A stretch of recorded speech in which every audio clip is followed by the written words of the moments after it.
warahmatullahi wabarakatuh. Izin memperkenalkan diri, nama saya Fazari Ardiani dengan NIM 2250191009 dari kelas A kelompok 1. Di sini saya akan mempresentasikan tugas sebelum praktikum TSP 4 yaitu standarisasi bahan baku dan sediaan farmasi berbasis bahan alam. Di sini ada 3 pertanyaan mengenai tugas sebelum praktikum. Yang pertama ada sebutkan parameter mutu bahan baku, simplisia dan ekstrak, dan sediaan obat bahan alam yang umum dipersyaratkan oleh Farmakope Herbal Indonesia. Yang kedua, sebutkan metode analisis kimia yang umum digunakan di Farmakope Herbal Indonesia.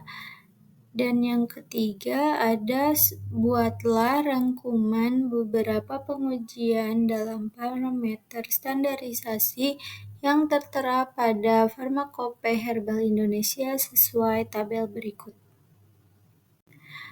Untuk pertanyaan pertama, sebutkan parameter mutu bahan baku, simplisia dan ekstrak, dan sediaan obat bahan alam yang umum dipersyaratkan oleh Farmakope Herbal Indonesia adalah parameter mutu atau standarisasi merupakan serangkaian pengujian dan prosedur untuk menjamin mutu, keamanan,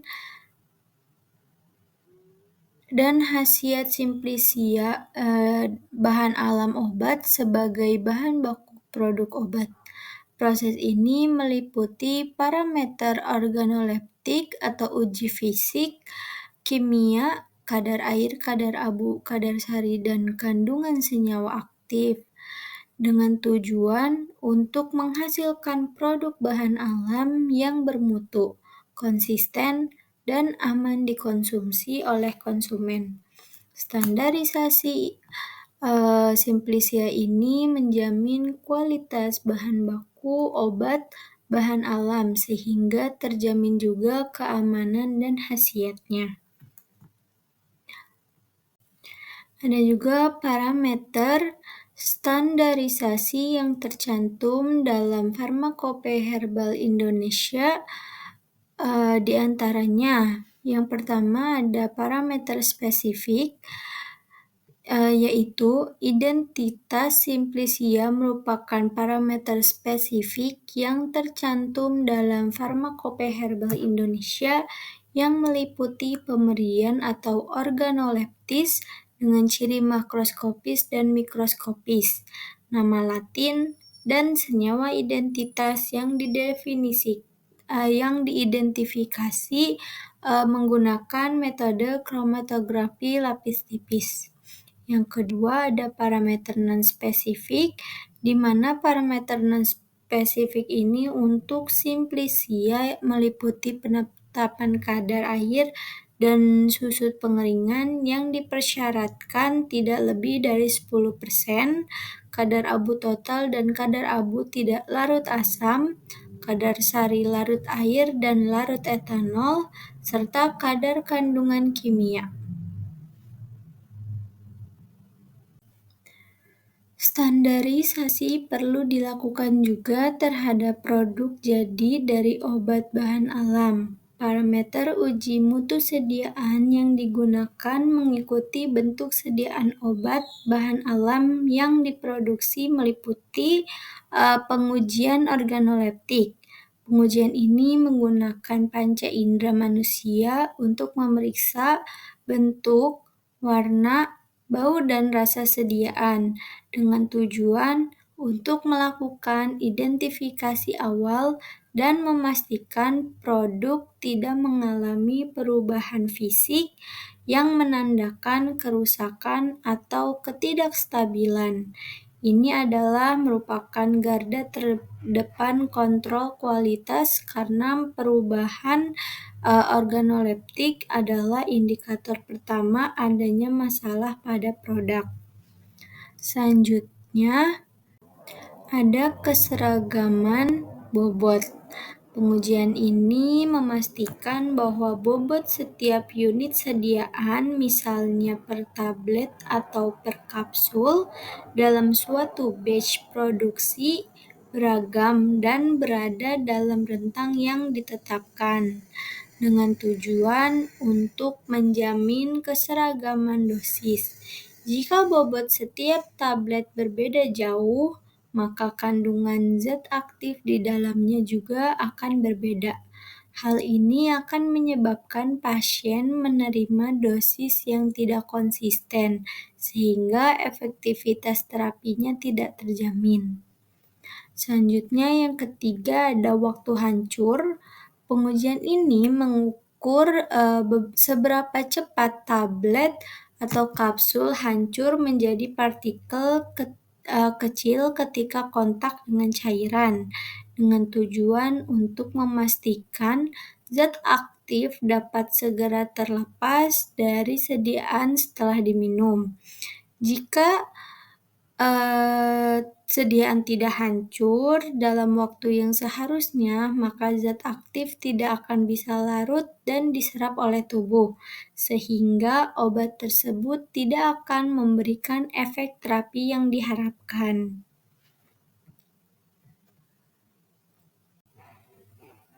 Selanjutnya ada volume terpindahkan.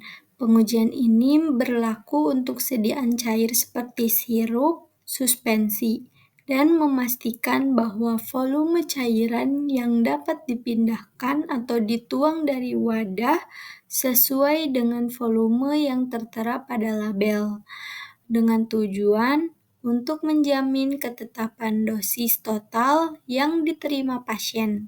Jika volume yang bisa dituang lebih sedikit dari yang tertera di label, pasien tidak akan mendapatkan jumlah obat yang seharusnya selama masa pengobatan.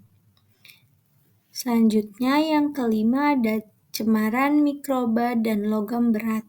Ini merupakan uji keamanan yang krusial untuk memastikan produk bebas dari kontaminan yang berbahaya, dengan tujuan pada cemaran mikroba, yaitu mencegah infeksi dan penyakit yang disebabkan oleh bakteri, kapang, atau kamir yang mungkin mengkontaminasi produk selama proses produksi atau penyimpanan.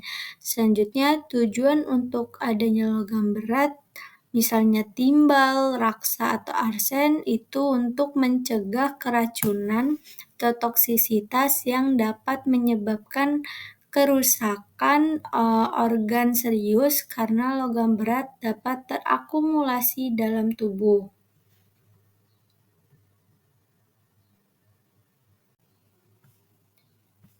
Selanjutnya, yang keenam ada uji khasiat dan toksisitas. Ini merupakan pengujian paling mendasar untuk membuktikan klaim dan keamanan sebuah produk obat, dengan tujuan pada uji khasiat untuk membuktikan secara ilmiah bahwa produk tersebut benar-benar memberikan efek farmakologis atau manfaat kesehatan seperti yang diklaim. Tanpa uji ini, klaim produk tidak memiliki dasar yang kuat. Dan tujuan untuk uji toksisitas itu untuk memastikan produk aman dikonsumsi pada dosis yang dianjurkan dan mengidentifikasi potensi efek samping atau kerusakan yang mungkin ditimbulkannya pada tubuh, baik dalam penggunaan jangka pendek maupun jangka panjang. Selanjutnya, untuk pertanyaan kedua, sebutkan metode analisis kimia yang umum digunakan di Pharmacope Herbal Indonesia.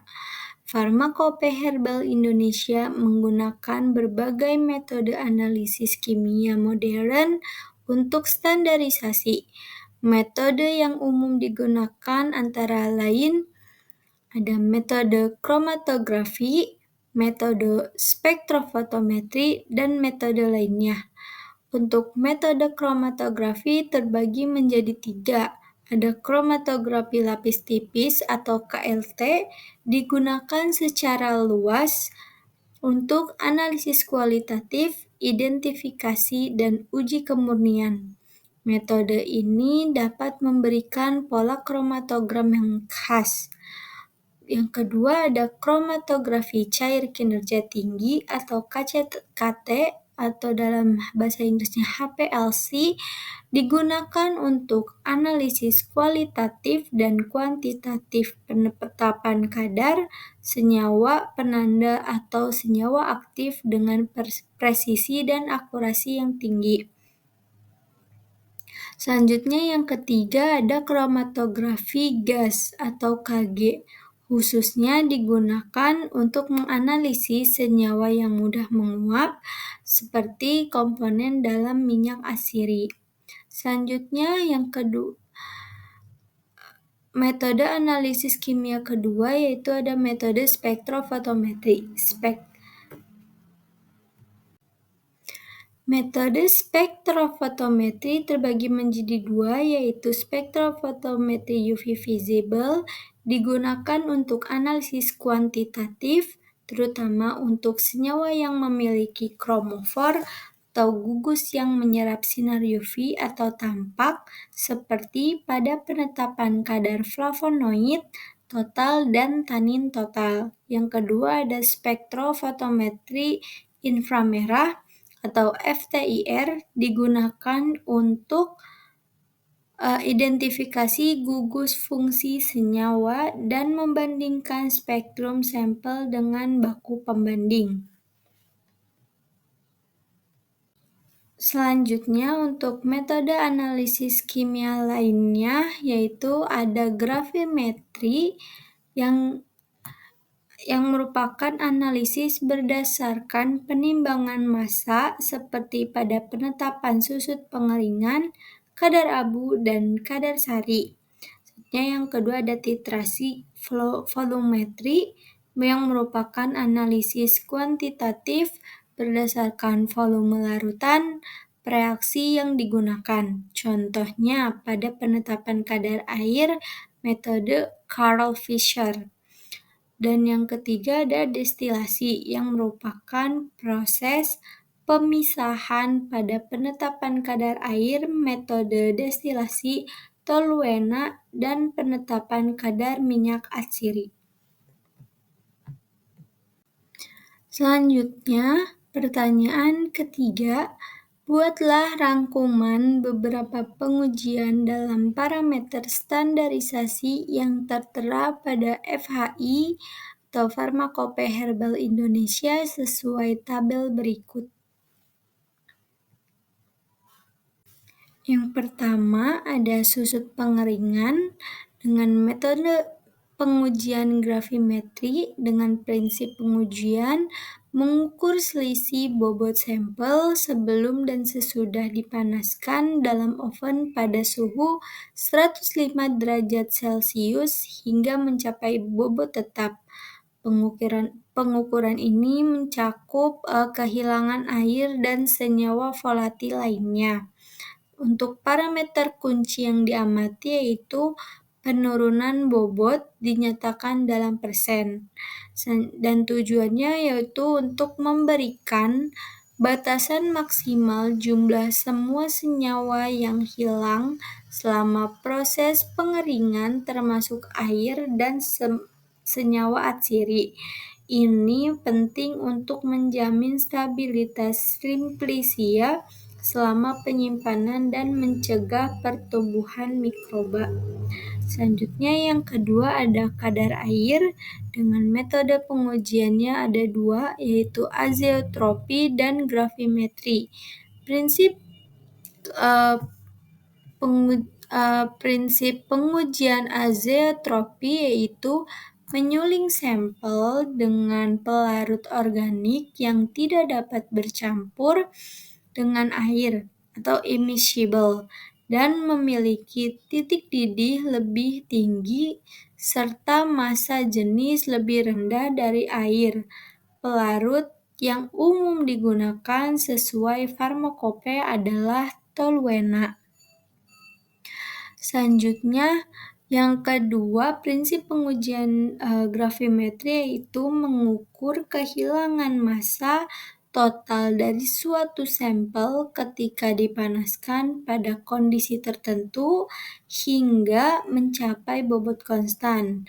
Kehilangan massa namun yang terjadi diasumsikan sebagai air yang menguap. Untuk parameter kunci yang diamati pada azeotropi itu volume air yang terkumpul dengan persen volume per bobot, dan gravimetri yaitu massa atau massa gram sampel sebelum dan sesudah pemanasan. Pencapaian bobot konstan dan perbedaan antara dua penimbangan berturut-turut tidak lebih dari 0,25% sampai berturut-turut tidak lebih dari 0,25% bobot per bobot. Dan untuk tujuannya yaitu untuk mengukur kandungan air murni dalam simplisia berbeda dengan susut pengeringan. Parameter ini lebih spesifik terhadap air. Tujuannya sama, yaitu untuk mencegah kerusakan akibat reaksi enzimatik atau pertumbuhan jamur dan menjamin stabilitas senyawa aktif. Selanjutnya ada kadar saring dengan metode pengujian gravimetri. Prinsipnya adalah ekstraksi gravimetri. Sejumlah simplisia yang telah ditimbang saksama direndam atau dimaserasi dalam pelarut air. Biasanya air jenuh kloroform untuk mencegah pertumbuhan mikroba selama periode waktu tertentu, misalnya 24 jam, sambil sesekali dikocok. Setelah itu, campuran disaring sejumlah volume filtrat yang akurat dikenal sebagai aliquot diambil lalu diuapkan hingga kering. Sisa residu atau sari yang tertinggal kemudian dikeringkan dalam oven pada suhu 105 derajat Celcius hingga mencapai bobot konstan. Dan untuk parameter kunci yang diamatinya yaitu bobot residu atau sari dinyatakan dalam persen dengan tujuan untuk memberikan gambaran kuantitatif atau jumlah golongan senyawa yang terkandung dalam simplisia. Kadar sari larut air mengukur senyawa polar yaitu gula garam mineral, sedangkan kadar sari larut etanol mengukur senyawa semipolar hingga nonpolar seperti alkaloid, flavonoid, dan resin. Ini penting untuk memastikan mutu dan konsistensi kandungan kimia. Selanjutnya ada kadar abu. Kadar abu total dengan metode pengujian gravimetri. Dengan prinsip pengujian, sampel dipijarkan atau diinkinerasi dalam tanur pada suhu tinggi kurang lebih 600 derajat Celcius hingga semua zat organik terbakar habis menjadi abu. Sisa zat anorganik yang tidak menguap kemudian ditimbang hingga mencapai bobot konstan. Untuk parameter yang diamatinya yaitu bobot abu yang tersisa dinyatakan dalam persen, dengan tujuan untuk memberikan gambaran kandungan mineral internal dan eksternal dari proses awal sampai terbentuknya ekstrak. Nilai kadar abu yang tinggi dapat mengindikasikan adanya kontaminasi eksternal seperti pasir atau tanah. Ini adalah parameter kemurnian untuk Simplicia.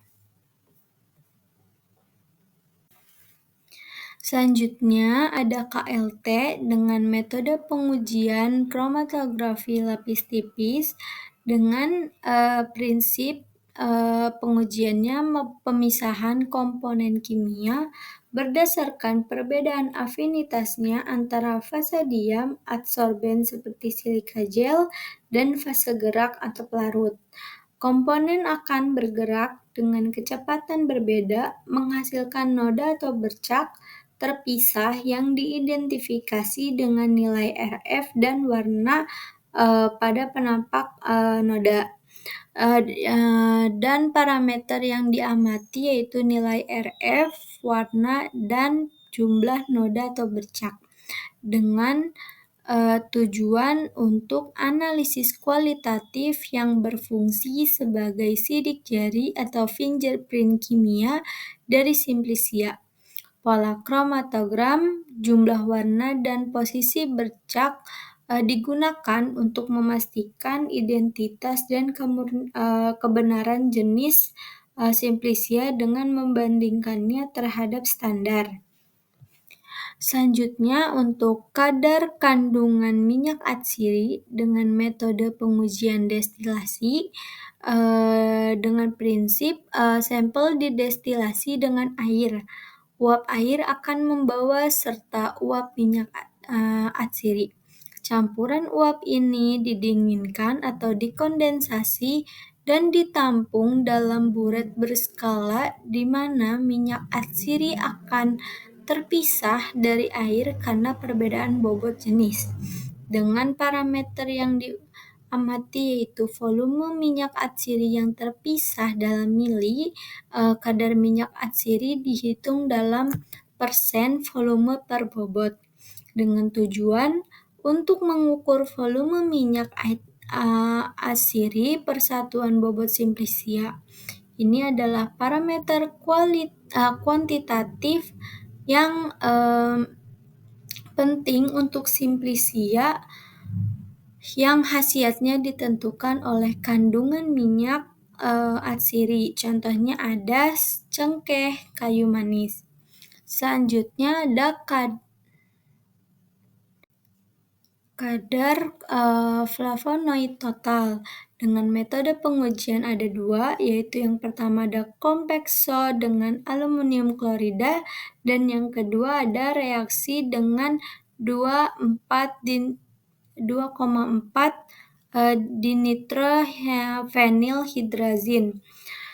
Untuk prinsip pengujian kompleksasi dengan aluminium klorida, reaksi ini berprinsip dengan pembentukan senyawa kompleks antara C3OH dan C4OH, yaitu antara gugus keton dan C4 dan gugus hidroksil pada C3 atau C5 dari suatu senyawa flavonoid. Warna yang terbentuk sebagai hasil reaksi antara AlCl3 dan flavonoid adalah warna kuning, menurut Li Xiu dan Huth pada tahun 2017. Yang kedua, prinsip dari reaksi dengan 2,4 dinitrophenylhydrazine yaitu prinsipnya adalah reaksi kondensasi kimiawi yang diikuti dengan pengembangan warna. Reaksi 2,4 DNPH bereaksi secara spesifik dengan gugus karbonil atau dalam kurung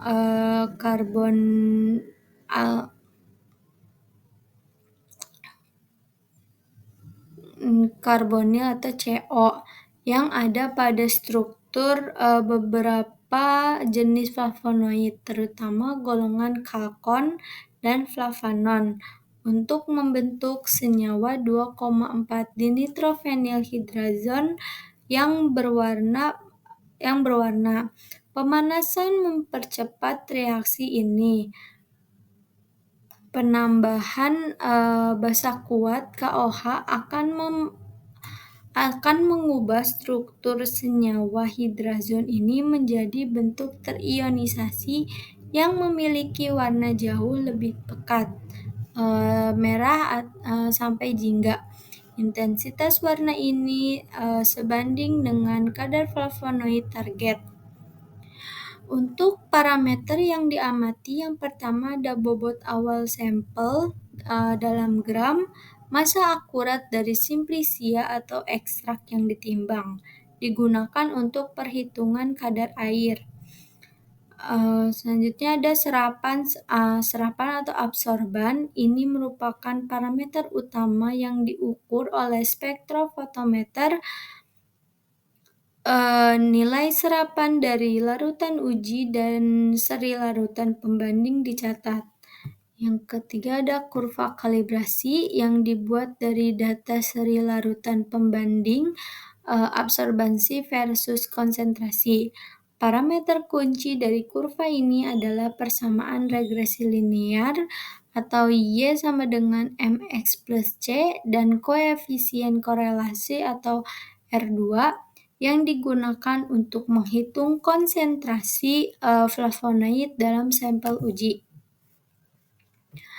Untuk tujuannya yaitu untuk menetapkan jumlah total senyawa dari golongan flavonoid yang ada dalam simplisia karena flavonoid seringkali merupakan senyawa aktif yang bertanggung jawab atas khasiat. Penetapannya kadar penting untuk menjamin proteksi dan efektivitas terapi dari obat herbal tersebut.